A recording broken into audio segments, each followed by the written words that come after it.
And hello, meron pala akong gustong i-share sa inyo after 2 weeks. Yes, after 2 weeks. And meron ako naging review nito na ipinakita ko lang yung kabuuan niya. And ito siya. Ayan, Eleviva Collagen Hyaluronic Acid. Ayan siya. Gamis siya.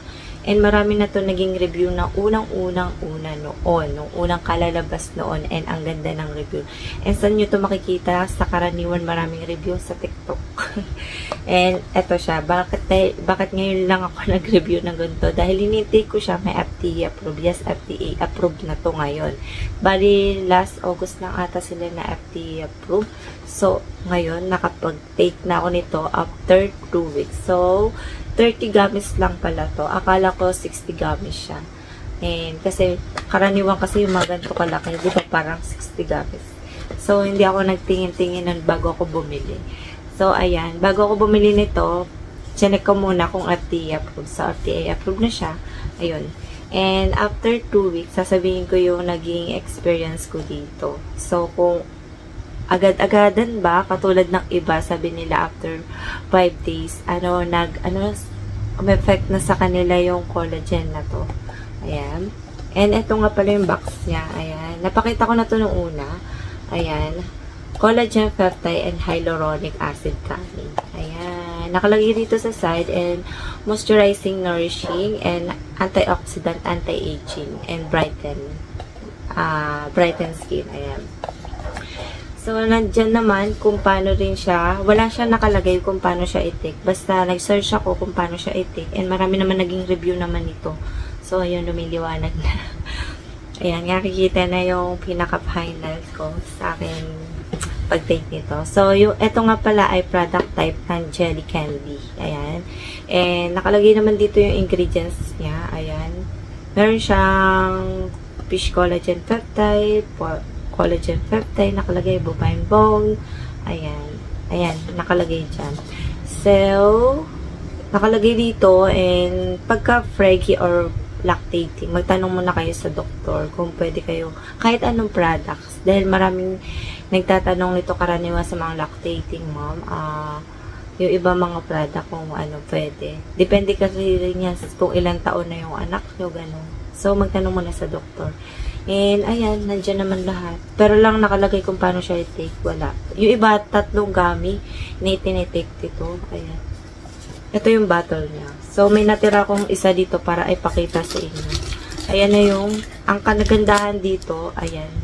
Naka-isa-isa siyang ganyan. Ayan. Isa-isa lang nakalagay siya dyan. Maganda kasi sa lahat ng gamis, no? Naka-plastic isa-isa para hindi sila nagdidikit-dikit or kaya ma-moist yung yung loob kung hindi man nakalagay sa rep or nasa lang drawer. Ayan, mas okay ito. Sabi daw nila, nakita ko lang sa mga i-review na nilalagay nila sa rep yung ganito nila. So ayun yung nila para hindi sila parang mag-moist kasi nga hindi naman mag-moist doon. So, depende na lang kasi sa mga gamis. Yung iba nagmo-moist talaga. So, ipapakita ko yung tsura niya. Ayun. Nagtira talaga ako ng isa. Ayan. Ayan. Ang lasa pala nito ay lasang peach. Peach ba? Ayun. Ayan. Ito yung tsura niya. Ayan. Ayan. Ayan. Yan. Tapos yung pinaka-red niya, parang pinaka-jelly sa loob. Lasang-lasa iyon. Ayan. Dahil last ko na to. Ngayon lang ako nag-final review na to. Pero 2 weeks, 1 week ko na hindi siya tinitake. Pero matagal ko na. 1 week ba? Mga ilang araw ko na siya hindi tinitake. So, ang sarap niya. Hindi naman siya yung sobrang katamisan.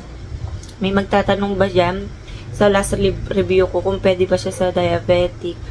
Magtanong muna kayo sa doktor kahit anong i-take na kahit anong matamis, magtatanong muna sa doktor kung pwede kayong uminom ng ganito. Kung gusto nyo, ipakita nyo muna sa doktor nyo kung pwede ba ako dok na ganito kasi matamis siya. Ayan, depende kasi sa ingredients. Doon nyo malalaman kung pwede kayo mag-take ng ganito. So, ayun.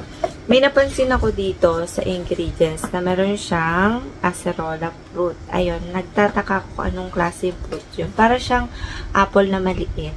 Ayan, parang apple siya. Mas maliit siya, ganun lang siya.